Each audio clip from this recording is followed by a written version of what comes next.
इस हाथ से मैंने मना किया था प्रसाद लेने को, आज उस हाथ को कटवा दिया, अब ये हाथ नहीं रहेगा। महाप्रभु एक जगन्नाथपुरी के राजा थे। उन राजा ने नियम बना लिया कि महाप्रसाद जैसे ही मंदिर से छूटता था,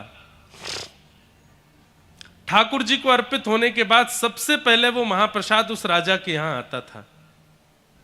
और राजा का स्वभाव था वो सिंहासन से उतर करके सबसे पहले महाप्रसाद ग्रहण करते, फिर पुजारी जी को प्रणाम करते थे, फिर किसी और से बात करते थे।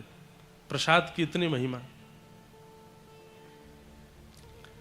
एक दिन वो राजा अपने कुछ अन्य राजा सखाओं के साथ में कुछ खेल रहा था, चौसर खेल रहा था।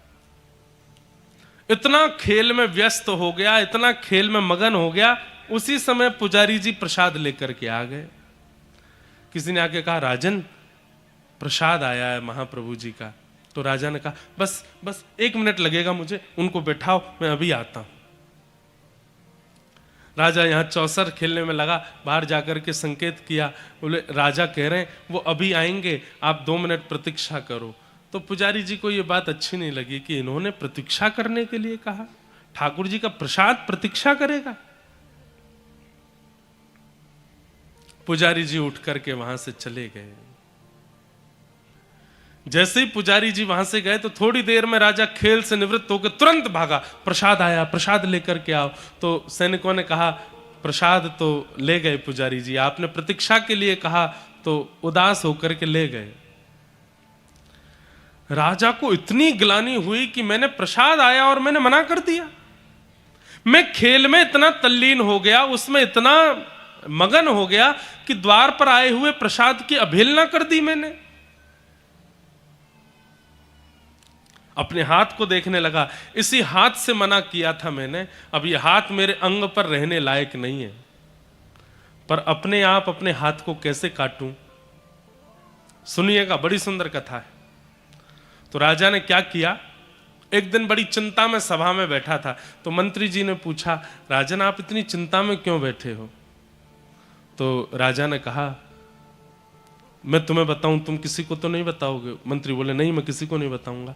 बोले, एक प्रेत मेरे कक्ष में आता है रात में, और रात में वो प्रेत नहीं दिखता, केवल उसका हाथ जंगले से दिखाई देता है, और उसका हाथ देख करके मुझे बड़ा डर लगता है।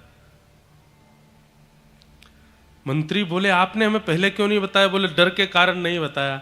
बोले, क्या चाहते हैं आप। बोले, मैं चाहता हूं कि कोई उस प्रेत का हाथ काट दे तो मेरे को रात में जो भय होता है वो ठीक हो जाए। मंत्री बोले, आज आप चिंता मत करो, मैं आपके कक्ष में सोऊंगा और तलवार लेकर के बैठूंगा, जैसे ही वो प्रेत आएगा, हाथ दिखाएगा, हल्ला करेगा, मैं उसका हाथ काट दूंगा। राजा बोले, ठीक है।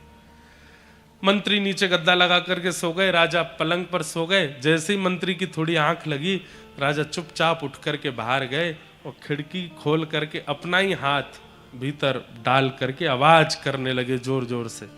मंत्री ने तुरंत उठ करके राजा का हाथ काट दिया। लेकिन जैसे ही देखा तो क्या पाया, अरे ये तो राजा ही हैं। राजा ने अपना हाथ कटवा दिया। मंत्री ने कहा, राजन आपने तो कहा था कोई प्रेत है, आपने अपना हाथ कटवा दिया।